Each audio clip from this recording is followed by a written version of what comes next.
இது கோவை ஜீவஜோதி கலை தொடர்பகம் பெருமையுடன் வழங்கும் மாதா தொலைக்காட்சியின் அறம் செய். நேயர்களே, டாட் லிட்டில் பிரின்சஸ் அழகான ஒரு டாப்பிக்கை நம்ம போன வாரம் எடுத்து ரொம்ப அழகாக அதை பற்றி பேசிகிட்டு இருந்தோம். ரொம்ப சுவாரஸ்யமான ஒரு தலைப்பும் கூட. நீங்கள் இன்னும் இந்த வாரங்கள் தொடர்ந்து போக போக இது எப்படிலாம் போக போகுதுன்னு தெரியல. ஒருவேளை இந்த நிகழ்ச்சியை போன வாரம் பார்க்காதவங்க போன வாரம் என்ன நடந்துச்சு அப்படின்றத ஒரு சின்ன ரீகேப் பார்த்துட்டு வந்துடலாமா? எந்த வயசு வரைக்கும் உனக்கு டாடி உனக்கு சப்போர்ட்டாக இருக்கணும்? எப்பவுமே என் கூடயே இருக்கணும். நான் இந்த உலகத்தில் இருக்கிற வரைக்கும் 10,000 இயர்ஸ் என் டாடி எப்பொழுதுமே என் கூட இருக்கணும். டீனேஜுக்கு முன்னாடி நீங்கள் இருந்ததுக்கும் இப்போவும் என்ன மாற்றங்கள்? நீங்கள் அது எனக்கு வேண்டாங்கிற மாதிரி தான் இருக்குது. எங்களுக்கு ரெஸ்பான்சிபிலிட்டிங்கிறது ரொம்ப ஜாஸ்தியாக இருக்குது சார். இப்போ எப்பவுமே நம்ம கூடயே இருக்க முடியாது இல்லைங்களா? எங்கள் அப்பா இருக்கிற விட்டு நான் இருக்கணும், நான் இருக்கிற மட்டும் எங்கள் அப்பா இருக்கணும். ஓகே, ரீகேப் பார்த்து முடிச்சிட்டோம். போன வாரம் என்னென்னலாம் பேசணும், நம்ம குழந்தைங்களும் சரி அப்பாக்களும் சரி அப்படியே லைட்டாக ஸ்டார்ட் பண்ணியிருக்கிறாங்க. இப்போ இன்னும் தொடர்ந்து நம்ம நிறையா விஷயங்கள் பேச போகிறோம், நம்ம குட்டி செல்லங்களோடையும் அவருடைய தந்தையர்களோடையும். வாங்க. குழந்தைங்க அதிகமாக சொல்கிற விஷயம் என்னென்னா, எங்கள் அப்பா திட்டினா மட்டும்தான் எனக்கு டக்குன்னு அழுக வந்துடுது, ஒரு மாதிரி எமோஷனல் ஆகிடுறேன், அதை தாங்க முடிய மாட்டேங்குது அப்படின்னு அவங்களுடைய ஒவ்வொரு ஜேர்னலில் சொல்கிறாங்க. அது அம்மா திட்டினா அதுக்கெல்லாம் நீ திட்டுமா போமான்றாங்க. அதுக்கு ஒரு காரணமும் சொல்கிறாங்க. என்ன காரணம்னா, அப்பா அடிக்கடி திட்டுறதில்ல, திடீர்னு திட்டுறாரு. அது என்ன ஸ்ட்ராட்டஜி ஃபாலோ பண்ணுறீங்க நீங்கள்? ஏன் அப்படி? இப்போ வீட்டில் பார்த்தா என் ஒய்ஃப் டெய்லி அவங்க குழந்தைய கூட டைம் ஸ்பெண்ட் பண்ணுறது அவங்க தான் ஜாஸ்தியாக ஸ்பெண்ட் பண்ணுறாங்க. நாங்கள் காலையில் கிளம்புனோம்னா ஈவினிங் 8 o'clock 9 o'clock தான் வருவோம். ஸோ எங்களோட இன்ட்ராக்ஷனோட அவங்க மதர் அண்ட் சில்ட்ரன்ஸோட இன்ட்ராக்ஷன் தான் அவங்க எப்பவுமே இருக்கிறனால அவங்க பண்ணுற சேட்டையெல்லாம் பார்த்து அவங்க மதர்ஸ் ஒரு ஸ்டேஜுக்கு அப்புறம் டாலரேட் பண்ண முடியாமல் தான் திட்டுறாங்க. ஸோ அதை திட்டுறதுனா அட்வைஸ் பண்ணுறாங்க, இப்படி பண்ணாதீங்க அப்படி பண்ணாதீங்கன்னு. இப்போ நாங்கள் எங்கள் டைம்ஸ் ஸ்பெண்ட் பண்ணுறது ரொம்ப கம்மி. ஸோ அதனால் நம்ம டைம் ஸ்பெண்ட் பண்ணும் போது ஏன் போய் குழந்தைங்கள போய் திட்டிட்டு இருக்கிற நேரம் ஹாப்பியாக இருக்கலாம் அப்படிங்கிறது நான் மேக்ஸிமம் திங்க் பண்ணுறது. Okay okay. ஸோ அதுலேயும் சில டைமில் அவங்க சொல்கிற மாதிரி எப்பாச்சும் திட்டுறதுனா அவங்களோட சில சமயத்தில் ரொம்ப குறும்பு ஜாஸ்தி பண்ணுறாங்க.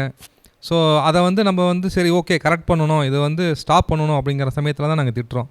ஸோ இன்னொன்று பொண்ணுங்க பொறுத்தளவுக்கு பார்த்திங்கன்னா அப் டு 12 இயர்ஸ் வரைக்கும் பார்த்திங்கன்னா நம்ம அது அப்படியே கொஞ்சம் வளர்ந்துருங்க, ஒன்றும் பிரச்சனை இல்லை. 12 வயசுக்கு அப்புறம் தான் நம்மளோட ரோல், ஃபாதரோட ரோல் ரொம்ப இம்பார்ட்டன்ட். அதுக்கப்புறம் தான் நம்ம கொடுக்குற கைடன்ஸும் அவங்களுக்கு ஏன்னா அதுக்கப்புறம் தான் மெயினாக அவங்களோட லைஃபே இருக்க போகுது. 12 வயசுக்கு அப்புறம் டீனேஜ் வரும்போது தான்.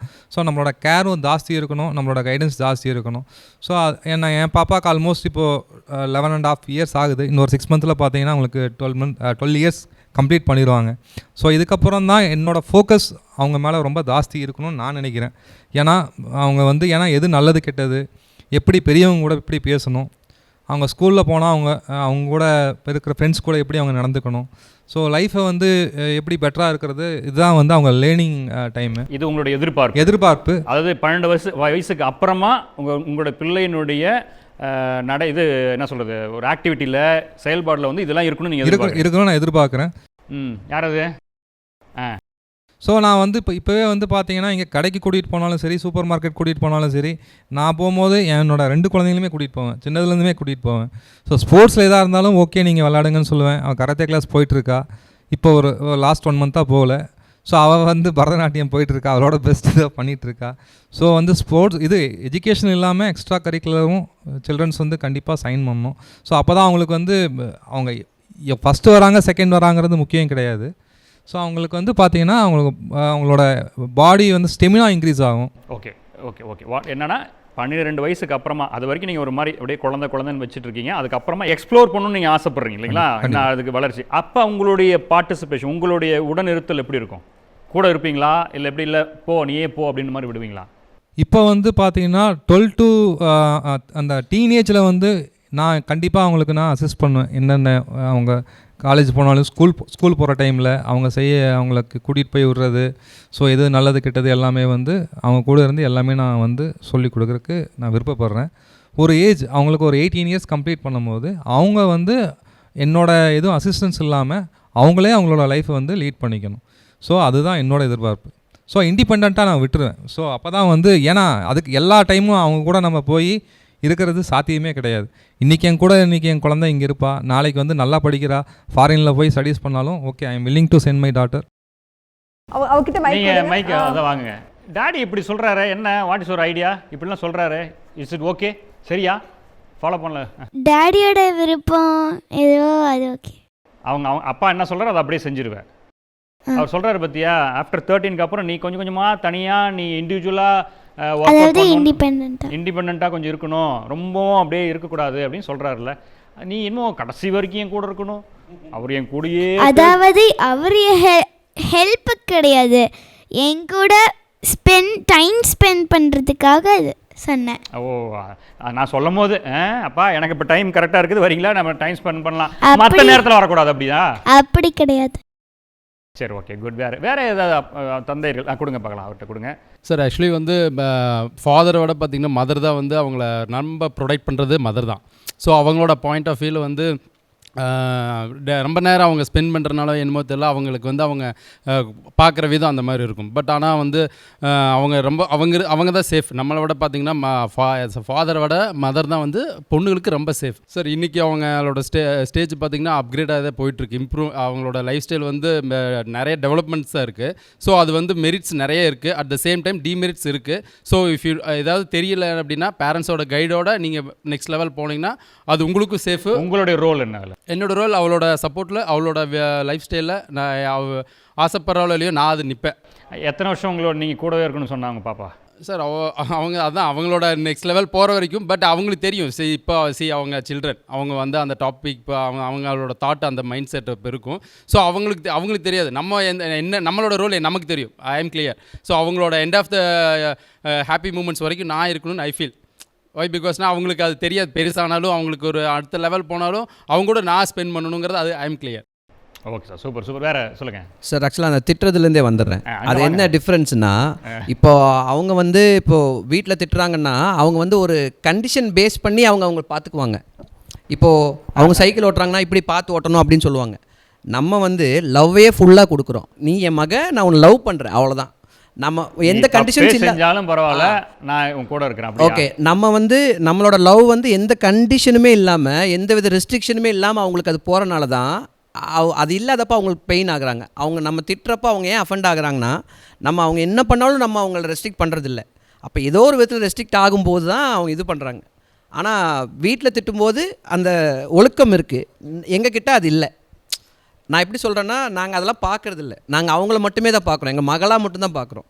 வேறு எதுவும் அம்மா எப்படி பார்க்குறாங்க? அப்போ அவங்க வந்துட்டு அந்த ரெஸ்ட்ரிக்ஷன் அவங்க ரெஸ்ட்ரிக்ட் பண்ணுறாங்க. அவங்க வந்து அந்த ஒழுக்கம் டிசிப்ளின் எல்லாம் பார்க்குறாங்க. ஆனால் நாங்கள் எங்கள் மகள்னு வரப்போ நாங்கள் எந்த விஷயமே அவங்ககிட்ட நாங்கள் சொல்லிடக்கூடாது. எந்த விஷயமே அவங்க நெகட்டிவாக அவங்க மூஞ்சி மாறுதுனால கூட நாங்கள் அதை இது பண்ணக்கூடாது நாங்கள் நினைக்கிறோம். அப்படி அவங்க ஏதாவது ஒரு தப்பான விஷயம் பண்ணுறாங்க, ஏதாவது ஒரு டிஃபிகல்ட்டான சுச்சுவேஷனில் விடுறாங்க, அப்போ நீங்கள் என்ன பண்ணுவீங்க? அப்போ வந்து அதாவது அவங்க மனசு நோகாமல் நம்ம சொல்லணும்னு ட்ரை பண்ணுவோம். பட் அவங்க மனசு நோகுதுன்னு தெரிஞ்சா கூட நம்ம பேக் அடிக்கலாம்னு நினைக்கிறோம். பார்த்தீங்களா, அதான் நான் கேட்குறேன். ஸோ அப்போ அந்த டைமில் அந்த ஒரு இம்பார்ட்டண்டான ஒரு விஷயத்தை எப்படி நீங்கள் சொல்லிக் கொடுப்பீங்க?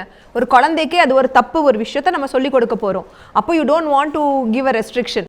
நீங்கள் தப்பாக சொல்லக்கூடாது, அவங்கள ஹர்ட் பண்ணக்கூடாது, பட் அது தப்பு, அங்கே அந்த பொண்ணு பண்ணது தப்பாக இருக்கட்டும். அப்போ நீங்கள் அதை எப்படி கரெக்ட் பண்ணுவீங்கன்றது தான் என்னோட கொஸ்டின். இல்லை, இன்னும் அந்த ஸ்டேஜுக்கு நான் போகலை. நான் பெரிய விஷயத்தை பற்றி சின்ன விஷயத்தை பற்றியே சொல்கிறேன். ஓகே, அதான் நான் சின்ன விஷயம் சொல்லுவாங்க மேம். சொல்லும்போது அவங்க இப்போ நார்மலாக இருக்கிறதுக்கும் அவங்க மூஞ்சி மாறும்போது கொஞ்சம் டிஃப்ரென்ஸ் தெரியும். அவங்களோட ஹாப்பினஸ் இருக்குது அப்படிங்கிறப்ப நான் அதை நானே ஸ்டாப் பண்ணிடுவேன். அதை எனக்கு அது கஷ்டமாக இருக்கும். இல்லை கரெக்ட். இப்போ அதுதான் அந்த குழந்தைங்க என்ன செய்கிறாங்கன்னா, நீங்கள் வந்து நான் ஒரு தப்பு செய்கிறேன், அது அம்மா வந்து கண்டிக்கிறாங்க, அப்பா கண்டிக்கலை. அப்போ அந்த தப்பு வந்து நான் சரியாக தான் இருக்கிறேன்ற ஒரு எண்ணத்தை வந்து உருவாக்குறீங்கல்ல. ஓகேவா? இது என்ன ஆகுது, வளர்ந்து வளர்ந்து வளர்ந்து வளர்ந்து திடீர்னு ஒரு நாள் உங்களுக்கு வலிக்கும், இது பெரிய தப்புடா அப்படின்னும் போது அப்போ டக்குன்னு பாப்பா சொன்னால அவங்கள வந்து என்ன பஸ்ட் அவுட் ஆகிடுவோம், அப்பா வச்சு செய்வார் எங்கள் அப்பான்னு. அது தேவையா இல்லை வேணான்னு நினைக்கிறீங்களா நீங்கள்? இது வேண்டாம்ல நினைக்கல, அவனெலாம் சொல்லி அனுப்ப போகிறதில்ல நம்ம. இல்லை வேண்டாம்ல நினைக்கல, அவங்க மனம் கோணாமல் நடந்துக்கணுங்கிற ஒரே ஒரு தாட்டு தான்.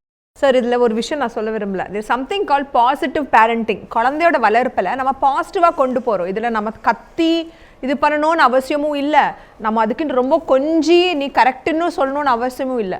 சம்திங் கால் பாசிட்டிவ் பேரண்டிங். ஸோ நம்ம நல்ல விஷயத்த ஒரு அப்பாவும் அம்மாவும் சேர்ந்து, எப்படி ஒரு ட்ரெயின் 2 ட்ராக்ல தான் போகணும், ஒரு ட்ராக்ல போக முடியாதோ 2 பேரோட அண்டர்ஸ்டாண்டிங்கோட தப்புனா தப்பு தான், அது ஓரளவுக்கு நைஸாவோ இல்லை ஓரளவுக்கு கரெக்டாகவோ அப்பா சொல்கிறது அம்மா என்ன சொல்கிறாங்களோ அதுக்கு நம்ம ஒரு ஸ்டாண்ட் பையாக நின்று நம்ம ட்ரெயினை மேலே ஸ்மூத்தாக விட்றதா பாசிட்டிவ் பேரண்டிங். நான் கத்தக்கூடாது, நான் செல்லம் மட்டும் நான் தருவேன், அவங்களோட ஃபேஸ் சேஞ்ச் ஆகுதுன்னு சொல்லி ஒரு நல்ல விஷயத்தை நம்ம பேக் அடிக்கிறதும், அம்மாவை நம்ம இதில் ஒரு டஃப்பான ஒரு பொசிஷனில் வைக்கும் போது குழந்தைங்க இல்லை 12 வயசுக்கு அப்புறம் அவங்களே புரிஞ்சுப்பாங்க, அதை அவங்க தெரிஞ்சுப்பாங்க அப்படி நம்ம விடும்போது திங்ஸ் இமோஷ்னலிங்கிறது குழந்தைங்களுக்கு ரொம்ப டிஃபிகல்ட்டாக இருக்கும். சரி, எப்போவுமே எல்லா வீட்லேயும் அப்பாவை விட அம்மா வந்து பொண்ணுங்களை எப்படி பார்ப்பாங்கன்னா, அவங்க ஒரு பொண்ணாக இருக்கிறங்காட்டி அந்த பொண்ணு அடுத்த வீட்டுக்கு போகிறா. ஸோ அதை வந்து என்ன பண்ணுறாங்க அப்படின்னா, அவங்க ஃபஸ்ட்லேருந்தே ஸ்ட்ரிக்டாக நம்ம வந்து இதை ஃபாலோ பண்ணணும் அப்படிங்கிறோம். அப்பாவை பொறுத்தளவுக்கு அந்த பொண்ணு இப்போ இவங்கெல்லாம் சொன்ன மாதிரி கடைசி வரைக்கும் நாங்கள் கூட இருக்கணும்னு யோசிக்கிறாங்க. ஸோ இது வந்து ஃப்ரெண்டு ஒருத்தன் சொல்லுவான், ஒரு காமெடியாக சொல்லும்போது, அந்த காலத்துலலாம் அம்மா வந்து எப்படி வளர்த்துவாங்கன்னாம்மா, போனால் வீட்டில் அந்த வீட்டுக்காரங்க என்ன சொல்கிறாங்களோ அதெல்லாம் கேட்டு நல்லபடியாக நடந்துக்குமா அப்படின்ட்டு ஒரு 90s வரைக்கும் எல்லாம் சொல்லிட்டு இருந்தாங்க. 90ஸ்க்கு அப்புறம் போனோன்னா ஃபஸ்ட்டு அவங்க வந்து பிரித்து கூட்டிகிட்டு வந்து எப்படியோ தனியாக நீ வந்துரு, எப்படியோ நம்ம வீட்டுக்கு வந்துரு அப்படிங்கிற மாதிரி அந்த ஒரு மென்டாலிட்டியில எல்லாம் இப்போ வந்து அது என்ன டே டு டே லைஃப் அந்த மாதிரி ஆகிப்போச்சு. இப்படி நம்ம சொல்லாட்டினாலும் அவங்கவுங்க தனி இண்டிவிஜுவலாக நிற்கிற அளவுக்கு அவங்களாம் இதாகிட்டாங்க. ஸோ அவங்க ஒய்ஃபோ இல்லை எங்கள் அம்மாவோ எங்கள் பாட்டியோ அந்த அவங்க எல்லாத்துடைய மென்டாலிட்டியில் எப்படின்னா, அவங்க பொண்ணு அடுத்த வீட்டுக்கு போக போகிறவங்க. கண்டிப்பாக. இப்போ நாங்கள்லாம் வந்து அவன் பொண்ணை வந்து பொண்ணாக மட்டும்தான் பார்க்குறோம் கடைசி வரைக்கும். அதுதான் எங்களுடைய. இல்லை, இவங்க சொன்ன ஒரு பாயிண்ட்டுக்கு நான் சொல்ல விரும்பல. இவங்க என்ன சொல்கிறாங்கன்னா, like we are looking at ஒரு பொண்ணுங்கிறது அடுத்த ஃபேமிலிக்கு போகிறான்னு பார்க்குறாங்க. படிப்பில் சரி, ஜாபில் போகிறது சரி, எல்லாத்துலேயும் போகிறது சரி, நீங்கள் ஆஸ் அ ஃபாதர் ரொம்ப இண்டிபெண்ட்டாக இல்லை, கண்டிப்பாக all of you want your child to be financially independent. படிப்பு 1 டிகிரியில் 2 டிகிரியில் நீ எங்கே வேணாலும் படி, எந்த ஹாஸ்டலில் வேணாலும் போ அப்படின்னு நீங்கள் சொல்கிறவங்க, எமோஷ்னலாக ஒரு இஷ்யூ வரும்போது என்கிட்ட வா, என்கிட்ட வந்து சொல்லு, நான் உன்னை காப்பாற்றுறேன் அப்படிங்கிறது ஏன் நீங்கள் இண்டிபெண்டன்ஸி கொடுக்க மாட்டேங்கிறீங்க ஆஸ் அ ஃபாதர்? கண்டிப்பாக அது வந்து சொல்ல வேண்டிய வார்த்தை தான். ஏன் அது தவிர்க்கப்படுதுன்னு அதுதான் எல்லாத்துலேயும் இண்டிபெண்டன்ஸ் கொடுக்குறீங்க இல்லைங்களா? இல்லைங்க மேடம், நீங்கள் சொல்கிறது வந்து எல்லாத்துலேயும் இண்டிபெண்டன்ஸ் கொடுக்குறோம். நம்ம நீங்கள் எந்த பிரச்சனையாக இருந்தாலும் எங்கிட்ட வா நான் பார்த்துக்கிறேன்னு சொன்னால் அதே வந்து ஒரு பெரிய பிரச்சனையில் போய் நிற்கும். ஏன்னா அவள் சின்ன சின்ன மிஸ்டேக்கெல்லாம் எல்லாம் அப்பா அம்மா கிட்ட வந்து நிற்பா. அதுதான் நான் ஸோ அவள் வந்து அவள் ஹேண்டில் பண்ண மாட்டான் எந்த பிரச்சனையும். ஸோ அவங்க வந்து எந்த ஒரு ப்ராப்ளம் வந்ததுன்னா அதை எப்படி ஹேண்டில் பண்ணணும்னா அவங்களுக்கே ஒரு என்ன சொல்கிறதுனா லேர்னிங் வரணும். அதுதான் நான் கேட்குறேன். நான் என்ன கேட்குறேன்னா, ஒரு பேரண்ட்டாக we have to let them to be emotionally independent to be. இப்போ எனக்கு கஷ்டமாக இருக்குது, எனக்கு அழுகை வருது, நான் தப்பு பண்ணிட்டேன், எனக்கு நான் அது சாரி சொல்லணும், அது நம்ம இப்போலேருந்தே பழகினாதான் வரும். சடன்லி ஆஃப்டர் 12 ஆஃப்டர் 18 ஆஃப்டர் 20 வரப்போகிறது இல்லை. அதுதான் நான் சொல்ல வரேன். பட் நம்ம எல்லா இண்டிபெண்டன்ஸி கொடுக்குறோம், ஃபைனான்ஷியல் எல்லாம் கொடுக்கும் போது இதையும் நம்ம emotional independence as a father ஸ்பெசிஃபிக்காக. மதர் அப்படிங்கிறது கண்டிப்பாக எப்படி வீடை பார்த்துக்கிறோம், எதை பண்ணணும் அதெல்லாம் அவங்க சொல்லி கொடுத்துருவாங்க. இமோஷனல் இண்டிபெண்டன்ஸ், நான் என்னோட பிரச்சனைகளை நானாக சால்வ் பண்ணோம். இல்லைக்கா நீ அழுகிற, நீ எனக்கு ஃபோன் பண்ண, கல்யாணத்துக்கு அப்புறம் நீ வா. These are the things where problem is coming. இன்னொன்று வந்து மெயினாக பார்த்தோம்னா, இப்போ இருக்கிற யங் ஜென்ரேஷன்னா அவங்களுக்கு என்ன பிரச்சனைனா, ஒரு தோல்வினா வந்து அவங்களால தாங்கிக்கவே முடியறதில்ல. ஸோ எல்லா டைம்லையும் ஈவன் பேரண்ட்ஸாக இருக்கட்டும், அவங்களோட கொலீக்ஸாக இருக்கலாம், இல்லை அவங்க கூட ஸ்கூலில் படிக்கிற ஃப்ரெண்ட்ஸாக இருக்கலாம், எல்லாத்துலேயுமே வந்து அவங்க வந்து கிடைக்கிறது, அவங்க நினைக்கிறது எல்லாமே வந்து கிடைச்சிட்டே இருக்கிறனால திடீர்னு ஒரு தோல்வின்னு வரும்போது, ஈவன் லைஃப்பில் இருக்கட்டும் இல்லை ஒர்க்கில் இருக்கட்டும், அந்த டைமில் அவங்களால அந்த எமோஷனல் கண்ட்ரோல் பண்ண முடியறதில்ல. அந்த டைமில் தான் வந்து என்ன சொல்கிறதுனா ஒரு தப்பான டிசிஷன் எடுக்கிறாங்க. ஸோ அது வந்து இப்போ இருந்தே அவங்களுக்கு வந்து தோல்வியும் இருக்கணும் லைஃப்பில், வெற்றியும் இருக்கணும், வின்னிங் இருக்கணும். ரெண்டுமே ஈக்குவலாக இருந்தால் மட்டும்தான் சக்ஸஸ்ஃபுல் பர்சனாக வர முடியும். இல்லை, அவங்க பசங்க சொன்னாங்க, நான் எங்கள் அப்பாவோட ரொம்ப சேஃபாக ஃபீல் பண்ணுறேன், எனக்கு எதாவது பிரச்சனை இருந்தாலும் அவங்க சால்வ் பண்ணிடுவாங்க. They are keeping you as problem solvers. நீ ப்ராப்ளம் வந்தால் நீங்கள் எனக்கு சால்வ் பண்ணி கொடுத்துருவீங்க அப்படிங்கிறத வராங்க. அதை தவிர ஃபர்ஸ்ட் பாயிண்ட் எப்படி வரணும், எனக்கு பிரச்சனை வருது, நான் அதை ஃபேஸ் பண்ணணும், அதை நான் ட்ரை பண்ணுறேன், என்னால் என்ன பண்ண முடியுமோ நான் பண்ணுறேன், அதுக்கப்புறம் எனக்கு தெரியும் எங்கள் அம்மா அப்பா இருக்காங்க அப்படிங்கிறது ஒரு பையனாக சொல்வா இல்லைங்களா? அது ஏன் அவங்க சொல்ல மாட்டேங்கிறாங்க? அதுக்கு மெயினாக அப்பா அம்மா தாண்டி மேடம் ஸ்கூலிங்கில் ஒரு நல்ல ஒரு கவுன்சிலிங், இப்போ உங்களோட ஸ்பீச் மாதிரி பாசிட்டிவ் இது நிறையா உங்களுக்கு கிடைக்கணும் மேடம். எல்லாமே எங்கள் சைட்லேருந்து கொடுத்துட முடியாது, ஏன்னா எங்களுக்குன்னு ஒரு லிமிட்டேஷன் இருக்கும், எல்லாத்தையும் திங்க் பண்ணிகிட்டு இருக்க முடியாதுல்ல மேடம். எங்கள் சைட்லேருந்து இவ்வளோ தான் மேடம், அதுக்கு மேலே உள்ளே போக முடியறதில்ல. இப்போ என்னன்னா சார் ஒன்று சொன்னார், சார் எல்லாத்தையுமே நாங்களே கொடுக்க முடியாது, கொஞ்சம் ஸ்கூல்லையும் கொடுக்கணும், மாதிரி இவங்கள மாதிரி வரணும், கவுன்சிலர்ஸ் வரணும்னு. ஆனால் ஒன்று, இந்த சமூகம் சரி, இலக்கியங்களும் சரி, தாயை தாண்டி தந்தையர்களை தான் தாயும் மாணவனாக பேசுது. we have two roles. அம்மாவுக்கு வந்து ஒரு ரோல், அம்மா தாய் பெற்றெடுக்கிற ஒரு தாயாக இருக்கிறா அப்படின்ற ஒரு ரோலை தான் வந்து இந்த சமூகம் கொடுத்துருக்குது. ஓகே, வளர்க்குறாங்க, எப்படி போஷாக்காக வளர்க்குறதெல்லாம் ஓகே, ஊட்டச்சத்து கொடுத்து வளர்க்குறாங்க. ஆனால் ஒரு தந்தை மட்டுமே தான் என்னவா சொல்லுது இந்த சமூகமும், இந்த ஒரு நம்ம இலக்கியம், நம் சார்ந்திருக்க இலக்கியமும் தாயும் மாணவனாக சொல்லுகிறது. நாம் ஆணாக இருந்தாலும் கூட, தந்தையாக இருந்தாலும் கூட, தாயின் கரிசனம் இருக்கணும், தாயின் வளர்ப்பு நெறியில் இருக்கணும்னு சொல்லுது. So we have big responsibility. நீங்கள் எவ்வளோதான் சார் நாங்கள் செய்கிறது, அதெல்லாம் நீங்களும் கொஞ்சம் பார்த்துங்களேன். இதுதான் இல்லை timing. I am not blaming, அதாவது டைமிங் சொல்கிறீங்களா.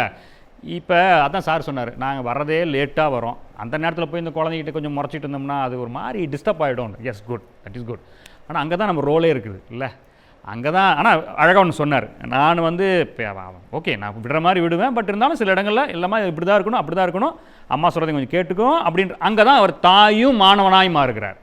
அதனால் we have the responsibility to be a two different character. நம்ம ரெண்டு கேரக்டராக மாற வேண்டிய மிகப்பெரிய பொறுப்பு இருக்குது. அதனால தான் ஏன் இந்த ஷோ ஏன் அம்மாவை கூட்டு உட்கார வைக்கல, அம்மாக்களை ஏன் உட்கார வைக்கல அப்படின்னா, அம்மா உட்காந்துருந்தாங்கன்னா இந்த குழந்தைங்க 2 வாரத்துக்கு மேலே பேசியிருக்காது. அதனால் அந்த ரோலை நம்ம ஏன் எடுத்துக்க மாட்டேங்கிறோம் அப்படின்றதான் நம்ம இப்போ வந்து பெரிய கேள்வியாக இருக்குது. அம்மாக்களை வச்சு பேசுகிறதுக்கு காட்டிலும் அப்பாக்களை ஏன் கொண்டு வந்து வச்சுருக்கிறோம், ஏன் ஒரு வீட்டில் அப்பா வந்து ரொம்ப முக்கியமாக பார்க்கப்படுறார். பெண் குழந்தைகளையும் தாண்டிய, நம்ம பெண் குழந்தைகள் அப்படின்றது ஒரு கொடுக்குறோம், பட் அதை தாண்டிய அப்பாவோடைய ரோல் பசங்க மேலேயும் இருக்குது, இல்லைன்னு சொல்லவில்லை. டாக்டர் இறுதியாக ஸோ இப்போ இந்த அப்பாக்களுடைய அந்த கேரக்டரைசேஷன் சைக்காலஜிக்கலாகவே, உளவியல் ரீதியாகவே தந்தையர்களுக்குள்ளே இருக்கக்கூடிய அந்த தாய் தன்மையும், அந்த பெண் குழந்தைகளை வளர்க்குற அந்த தன்மை, இதெல்லாம் வந்து அவங்களுக்கு இன்பானாகவே இருக்குது. அதை அவங்க இன்னும் எப்படி அவங்க உணர்ந்து அந்த வயசை கரெக்டாக மெயின்டைன் பண்ணி என்ன சொல்கிறது, நடைமுறைக்கு கொண்டு வரணும். நான் ஆக்சுவலாக ஸ்பெசிஃபிக்காக நான் எதுக்கு இந்த டாபிக் எடுத்தேன்னா, ஒரு கேஸ் வந்துச்சு ஆக்சுவலாக எனக்கு. எப்படி வந்துச்சுன்னா, ஒரு 9th ஸ்டாண்டர்ட் 8th ஸ்டாண்டர்டில் படிக்கிற குழந்தை சடனாக பார்த்தீங்கன்னா அந்த குழந்தை யார்கிட்ட பேச மாட்டேங்கிறா. ஒரு லாஸ்ட் ஒரு 1.5-2 இயர்ஸாகவே யார்கிட்டையும் பேசுகிறதில்ல, யார்கிட்ட ரொம்ப பழகிறதில்ல, பாட்டுக்கு ஸ்கூலுக்கு வரா போகிறான் அப்படிங்கிற மாதிரி. ஆனால் அந்த குழந்தை ஒரு நாள் என்கிட்டே வந்துச்சு. ஐ கோ டு ஸ்கூல்ஸ், ஸோ அதனால் the child can come and meet me. குழந்தை என்கிட்ட வந்துட்டு, எல்லாரும் நினைக்கிறாங்க எனக்கு ஃபீலிங்ஸே இல்லை, எல்லாரும் நினைக்கிறாங்க நான் யாருக்கும் லவ்வே பண்ணுறதில்ல, எல்லாரும் என்ன ஒரு மாதிரி செல்ஃபிஷாக நினச்சிக்கிறாங்க, நான் நிஜமாக அப்படி செல்ஃபிஷா அப்படின்னு அந்த கிட்டு வந்து என்கிட்ட கேட்டுச்சு. எனக்கு ரொம்ப ஷாக் ஆயிடுச்சு. ஏன்னா இந்த குழந்தை இப்படி கேட்குதே, அப்படி யோசிச்சு அவ்வளோ எஃபெக்டாகி கேட்குற மாதிரி என்ன ஆச்சுன்னு மொல்லமாக கேட்க, father was very attach to this child. அப்பாவோட தான் தூங்குவான், ரொம்ப அட்டாச்சு, ரொம்ப க்ளோஸ். இந்த மாதிரி அந்த குழந்தை எப்போ பெரிய பொண்ணு ஆயிடுச்சோ, சொசைட்டல் ரீசன்ஸ் அப்படின்னு நினச்சிட்டு அவங்க என்ன பண்ணிட்டாங்க, சடனாக விலக ஆரம்பிச்சிட்டாங்க.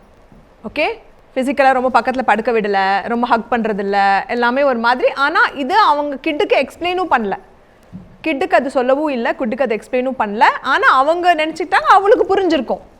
மதரும் புரியல, 2 பேருமே பிஸ்னஸ் பண்ணிட்டு இருக்காங்க, கீழே பிஸ்னஸ் மேலே வீடு. இருந்தாலும் there's Hartley any meeting time. 10 மணிக்கு மேலே தான் வராங்க. லிட்ரலி ஃபேமிலியாகவே டைம் இருக்க மாட்டேங்குது. சடனாக ஒரு பிரேக் பண்ணிங்கன்னா எக்ஸ்பிளைன் பண்ணுங்கள், குழந்தைங்க புரிஞ்சுப்பாங்க. அந்தந்த வயசில் எப்படி புரியுமோ அது கண்டிப்பாக புரிஞ்சுப்பாங்க. அதை நீங்கள் கண்டிப்பாக எக்ஸ்பிளைன் பண்ணணும். 1. 2வது பார்த்தீங்கன்னா, அவங்க தப்பு பண்ணாங்கன்னா அது தப்பு தான், அதை நீங்கள் தயவுசெய்து கவரப் பண்ணாதீங்க. அவங்களுக்கு சேடாக இருக்காங்கன்னு சொல்லி அதை நீங்கள் பண்ணாமல் இருக்க முடியாது. That is not right at all. ஏன்னா வளர்ச்சிங்கிறது பார்த்தீங்கன்னா ஃபஸ்ட்டு 5 வயசுக்குள்ளே 90% பிரெயின் டெவலப் ஆயிடுது. அதுக்கப்புறம் ஆகுது மெச்சூரிட்டி மட்டும்தான். ஸோ 5 வயசுக்கு முன்னாடியே குழந்தையோட பேசிக் டெவலப்மெண்ட் புரிதல் வருது. நீங்கள் ஜாலியாக விட்டீங்க, எதுவுமே பண்ணலைன்னா அவங்க அப்படியே தான் கண்டினியூ பண்ணுவாங்க.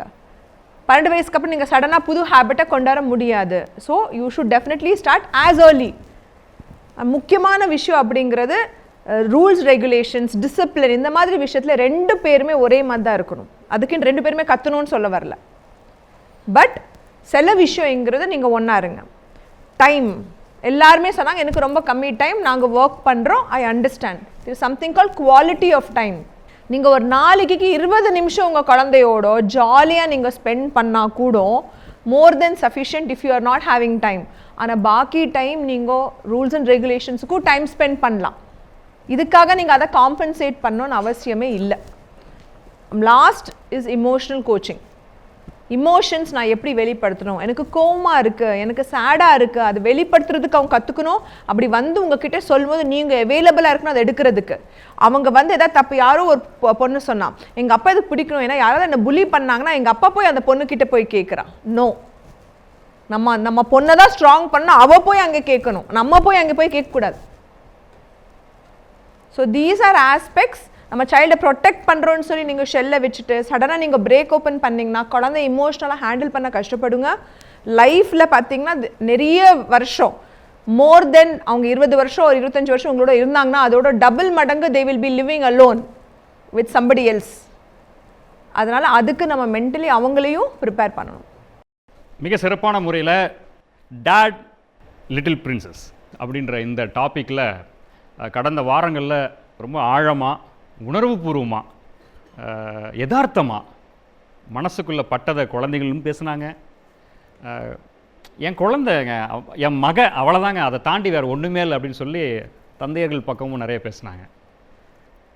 பட் அதெல்லாம் தாண்டி தந்தையர்களுக்குள் இருக்கிற அந்த தாய் தன்மை வெளிப்பட்டு அவர் தாயுமானவராக மாறி தங்களுடைய குழந்தைய அழகாக அவர் சொன்னார், நாங்கள் வந்து அப்பாக்கள் வந்து மகளை மகளாகத்தான் பார்க்குறோம்.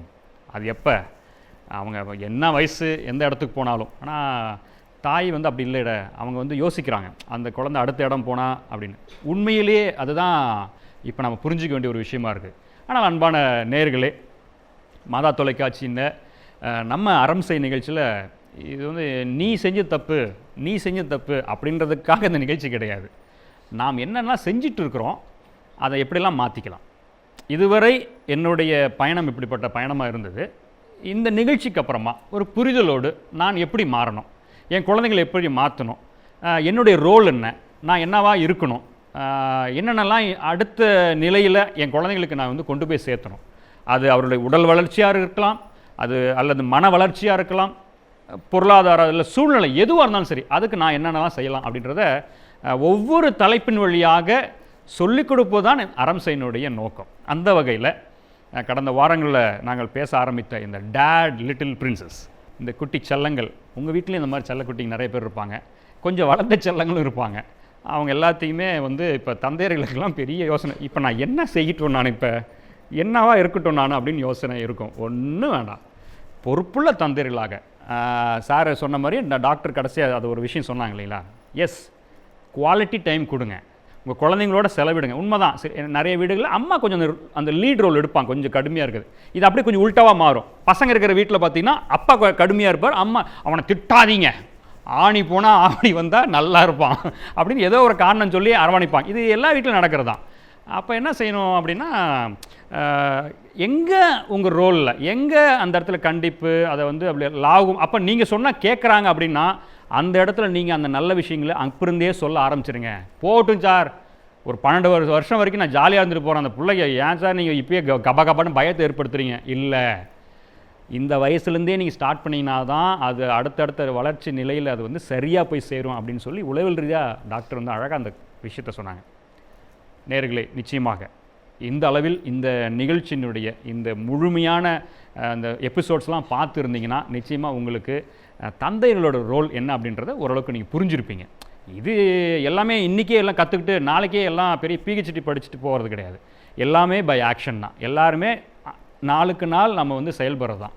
அதனால் நிச்சயமாக நீங்கள் பார்த்து கொண்டு இருக்கிற நேயர்களாக இருக்கட்டும், இங்கே வந்திருந்து அழகாக கருத்துக்களை பகிர்ந்து கொண்ட தந்தைகளாக இருக்கட்டும், ஏதோ ஒரு வகையில் ஓகே நாம் இப்படி கொஞ்சம் இது வரைக்கும் இப்படி இருந்துச்சுல, ஓகே நான் கொஞ்சம் அப்படின்ற மாதிரி மாறுவதற்கான ஒரு சூழல் இந்த நிகழ்ச்சி ஏற்படுத்தி தந்திருக்குமானால் நிச்சயமாக அந்த நிகழ்ச்சி ஒரு சக்ஸஸ்ஃபுல்லான நிகழ்ச்சி தான். மீண்டும் உங்களை அடுத்த ஒரு தலைப்போடு வந்து சந்திக்கிறோம். அதுவரை உங்களிடமிருந்து நாங்கள் விடைபெறுகிறோம்.